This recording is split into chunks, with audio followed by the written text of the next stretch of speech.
Bonjour à tous, je me fais un plaisir de vous retrouver aujourd'hui pour un sujet qui est très important en trading et pour les traders débutants. Donc aujourd'hui, on va apprendre ensemble comment entrer dans un trade comme un pro, c'est-à-dire avec efficacité, avec réflexion et avec stratégie. Je vais donc vous donner 3 étapes clés et importantes pour entrer dans un trade, pour prendre un trade. Et si vous parvenez à suivre ce plan d'action, je peux vous assurer que vos résultats vont grandement s'améliorer.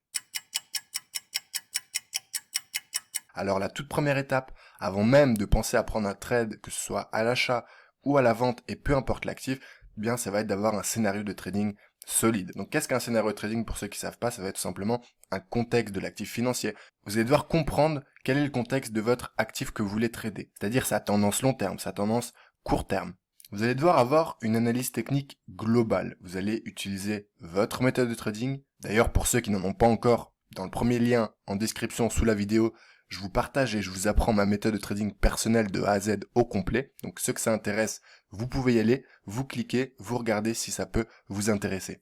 Et donc vous aurez votre méthode d'analyse technique. Vous allez faire votre travail de trader, vous allez tracer vos zones, vous allez utiliser vos indicateurs, vous allez détecter la bonne tendance, vous allez peut-être ajouter un peu d'analyse fondamentale pour ajouter du poids à votre analyse technique, ok? C'est souvent bien de mixer les deux, moi je suis un adepte de l'analyse technique, mais je ne suis pas contre l'analyse fondamentale, c'est-à-dire que souvent dans mes analyses, dans mes scénarios de trading, je vais incorporer de l'analyse fondamentale qui va venir soutenir, qui va venir appuyer tout simplement mon analyse technique. Et donc en dernière étape de ce scénario de trading que vous allez concocter avant de prendre un trade, ça va être de définir un sens à venir, d'anticiper et de prédire un sens à venir, c'est tout l'art du trading. Donc voilà pour cette première étape qui devra toujours être effectuée. Sachez que si vous achetez ou si vous vendez un actif sur les marchés financiers sans avoir un scénario de trading solide, travaillé, réfléchi et stratégique, eh bien vous n'avez aucune chance de gagner de l'argent. La deuxième étape, eh bien, pour entrer en position comme un pro, ça va être de prendre en compte les unités de temps et le timing. Donc l'analyse technique, globalement, pour ma part en tout cas, dans ma méthode, eh bien, elle va s'effectuer sur les grosses unités de temps, les unités de temps plutôt longues, donc mensuelles, weekly, daily, voire H4 si je veux faire de l'intraday, ok? Donc ça va vraiment être une démarche qui va être orientée pour l'intraday et le swing. Je ne recommande jamais le scalping pour les traders débutants car bien trop compliqué, car bien trop hasardeux quand on a peu de compétences. Donc vous aurez cette analyse technique sur les unités de temps longues, ça correspond tout simplement à votre scénario de trading qu'on vient de voir en première étape. Et bien ça, moi je vais l'effectuer sur les grosses unités de temps. Et je ne vais pas calculer du tout les petites unités de temps pour cette étape-là. Pour l'étape 2 ici, eh bien, tout simplement, moi personnellement, après l'analyse technique en unité de temps longue, je vais descendre en unité de temps plutôt courte, c'est-à-dire du M15 au minimum, et souvent ça va être du H1, ok? Donc dans ces unités de temps-là, eh bien, elles vont me servir à affiner mon entrée, à travailler mon timing d'entrée en position, à chercher mes signaux, et donc je vais vraiment entrer en position, même sur du swing, même sur l'intraday, sur les petites unités de temps, parce que plus de détails, et donc meilleur timing. Et en trading, vous le savez, le timing est très important, parce que si vous vous manquez de plusieurs dizaines de pips, eh bien, vous êtes déjà mal barré sur votre trade, ok?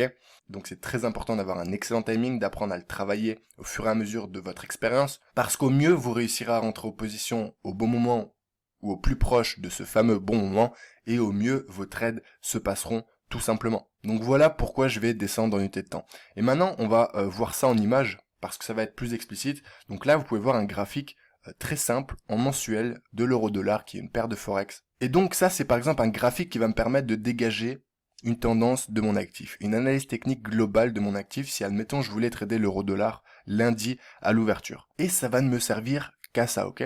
Parce que, eh bien, même si sur cette analyse technique-là que je vais faire en mensuel, en weekly, en daily, j'arrive à dégager eh bien une hypothèse que le marché va monter dans les jours, dans les semaines et dans les mois à venir, eh bien, je n'aurai pas assez de détails avec ces bougies mensuelles-là pour entrer au bon moment en position parce qu'elles sont beaucoup trop longues et beaucoup trop globales tout simplement. Donc ce que je vais faire, c'est que je vais aller sur un graphique comme par exemple ce graphique-là en 15 minutes. Et donc si par exemple en mensuel et sur mes unités de temps longues, j'en ai conclu que j'allais acheter cet actif, eh bien en fonction de certaines zones que j'aurais tracées, en fonction des signaux que j'attendrai, eh bien tout simplement je vais descendre dans cette unité de temps là par exemple le 15 minutes ou le H1 et je vais attendre la bonne bougie pour entrer en position, une bougie acheteuse par exemple si j'ai défini que je voulais acheter cet actif et que le scénario était haussier, et une bougie vendeuse si à l'inverse j'ai décidé que j'allais vendre cet actif parce que le scénario me semblait baissier.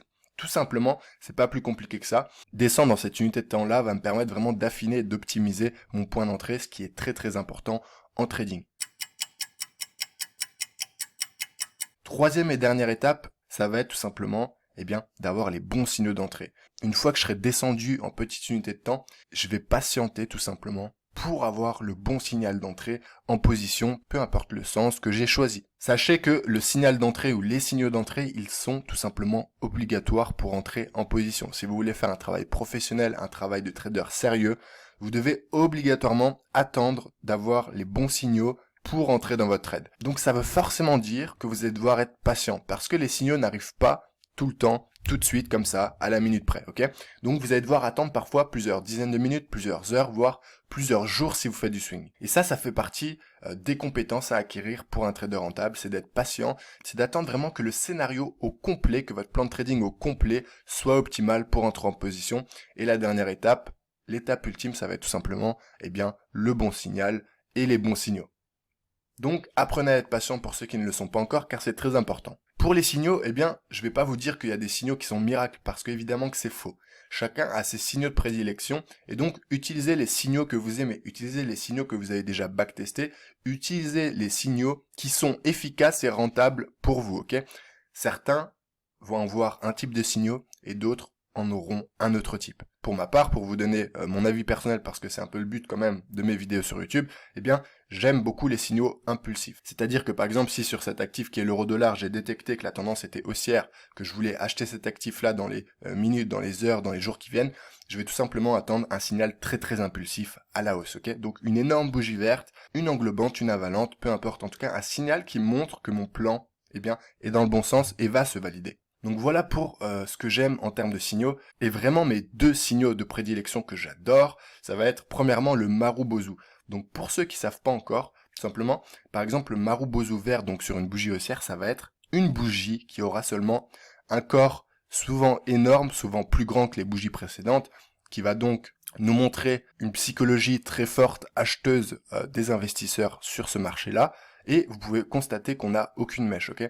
C'est-à-dire que dès l'ouverture de cette bougie, par exemple en 15 minutes, le marché est directement monté, n'a fait que monter, encore monter, et a clôturé à son plus haut. N'a pas fait de mèche, n'est pas redescendu avant la clôture, il a vraiment clôturé au plus haut. Donc c'est vraiment une bougie qui dégage une psychologie forte à l'achat.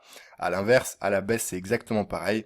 On a un prix d'ouverture sans mèche, et on a un prix de clôture sans mèche. Et donc, ça montre vraiment une force, de décision, que ce soit à l'achat ou à la vente. Et c'est pourquoi j'aime trader ce genre de signal, parce qu'il est extrêmement rentable et on peut lui faire confiance, ok? Le but, c'est vraiment d'avoir des signaux que vous comprenez, mais en qui vous pouvez avoir confiance. Pas des signaux de surachat ou de survente sur un stochastique, par exemple. Ça, c'est vraiment du caca, ok? Donc, vous allez devoir vraiment apprendre à incorporer dans votre méthode des signaux qui sont compétents, qui sont performants et en qui vous pouvez avoir confiance tout simplement. Et le deuxième signal que j'adore utiliser dans ma méthode de trading, ça va être l'avalante ou l'englobante. C'est-à-dire qu'en fait, par exemple, sur cet exemple à gauche ici, on a un marché qui baissait précédemment, ok? Et soudain, on a une bougie verte plus grande que les autres, plus grande que la moyenne des anciennes bougies, qui va venir englober l'ancienne bougie, peu importe l'unité de temps, ok? Ça va englober l'ancienne bougie. Donc pareil, il faut tout le temps traduire les bougies au niveau psychologique pour réussir à les lire et à les comprendre, parce que les bougies, vous donnent toutes les informations nécessaires. Ça veut dire simplement qu'il y a un renversement de psychologie. C'est-à-dire qu'on était dans un marché baissier, et soudain, parce que peut-être il y a une grosse zone, parce que peut-être les vendeurs ont assez vendu, pour diverses raisons, le marché va se retourner et on va avoir une bougie contraire au sens précédent. Donc là, c'est pour une bougie haussière.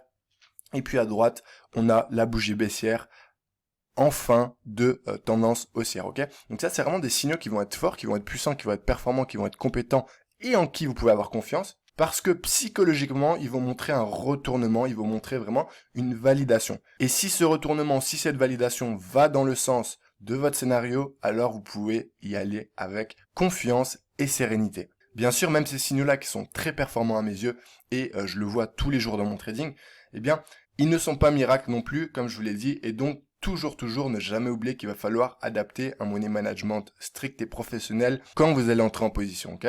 Donc ça sera maximum 2%, si vous pouvez faire un peu moins, c'est encore mieux, mais en tout cas, soyez rigoureux sur money management. Ne pensez pas maintenant que dès que vous allez voir une englobante, une avalante, vous allez pouvoir mettre all-in. Ça serait une terrible erreur. C'est juste que ces signaux, sur le long terme, eh bien, vont être rentables, ok? Comparé à d'autres signaux qui vont être peu performants sur le long terme. Donc voilà les amis, c'est tout pour moi. Je pense qu'avec cette vidéo, vous allez pouvoir améliorer vos prises de position sur les marchés financiers. N'hésitez pas à la regarder à nouveau, n'hésitez pas à me faire des remarques dans les commentaires si vous n'avez pas compris quelque chose, ou au contraire si vous voulez suggérer un autre sujet pour la prochaine vidéo. Quant à moi, je vous dis à très bientôt sur la chaîne YouTube Le Trader Smart. Ciao ciao.